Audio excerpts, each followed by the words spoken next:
और मेरा नाम महमूद आलम है और आज से मैं यहाँ पे इंडेफिनिट हंगर स्ट्राइक को ज्वाइन कर रहा हूँ।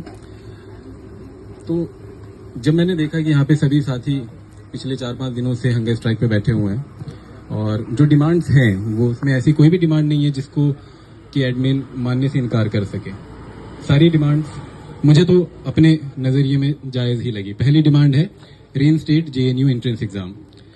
जेएनयू एंट्रेंस एग्ज़ाम अगर कंडक्ट होता है तो सबसे पहले तो उससे क्वालिटी मेंटेन रहेगी और जो नेट में इस बार क्वेश्चंस आए हैं, मैंने भी खुद ही कल नेट का एग्ज़ाम दिया है और उसकी एग्ज़ाम्स के जो क्वेश्चंस आ रहे हैं वो हम सबको पता है कि कैसे क्वेश्चंस आ रहे हैं।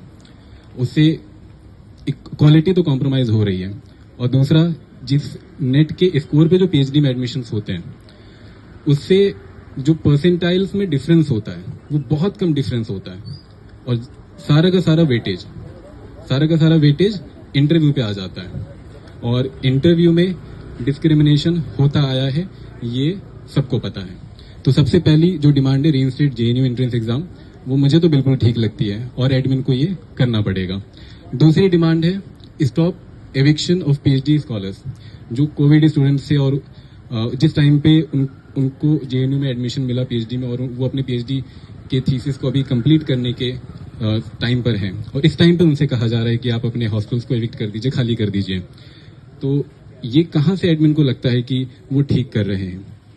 अभी अगर वो अपने हॉस्टल को खाली कर देंगे तो सबसे पहले तो उनके ऊपर में एक मेंटल प्रेशर है अपने थीसिस को कंप्लीट करने का और इस टाइम पे उनको बाहर जाकर के अपने रहने का भी इंतजाम करना पड़ेगा। तो ये तो बहुत ही गलत है। और तीसरी डिमांड रिवोक प्रोक्टोरियल इंक्वायरीज। अब सीपीयू मैनुअल, मुझे लगता है कि ये सीपीयू मैनुअल स्टूडेंट्स के अधिकारों को मतलब खत्म तो करता ही है। इसको अगर दूसरे नजरिए से भी देखें तो एक तरीके से हमारे जो फंडामेंटल राइट्स हैं उसको एक्सरसाइज करने के लिए एक रेट कार्ड बना करके दिया है एडमिन ने हमें कि अगर आप अपने फ्रीडम ऑफ एक्सप्रेशन को एक्सरसाइज करना चाहते हैं तो आपको 5,000 रुपए देना पड़ेगा।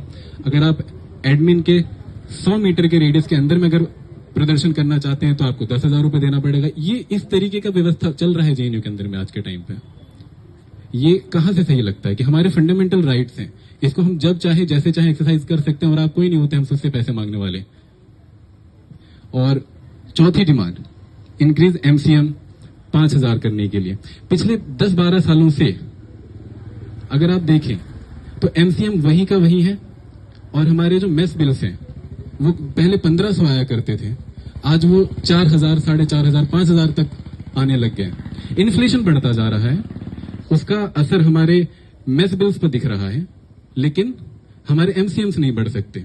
इसका सिंपल सा सीधा अर्थ ये निकलता है कि जो मार्जिनलाइज्ड सेक्शन से स्टूडेंट्स आ रहे हैं वो जेएनयू में आकर के सरवाइव कैसे कर पाएंगे? तो क्या वो जो आर्थिक रूप से कमजोर बच्चे हैं उनको पढ़ने का अधिकार नहीं है? अगर वो पढ़ लिख लेंगे तो भारत का ही भविष्य सुधरेगा, भारत का ही ह्यूमन कैपिटल बनेगा।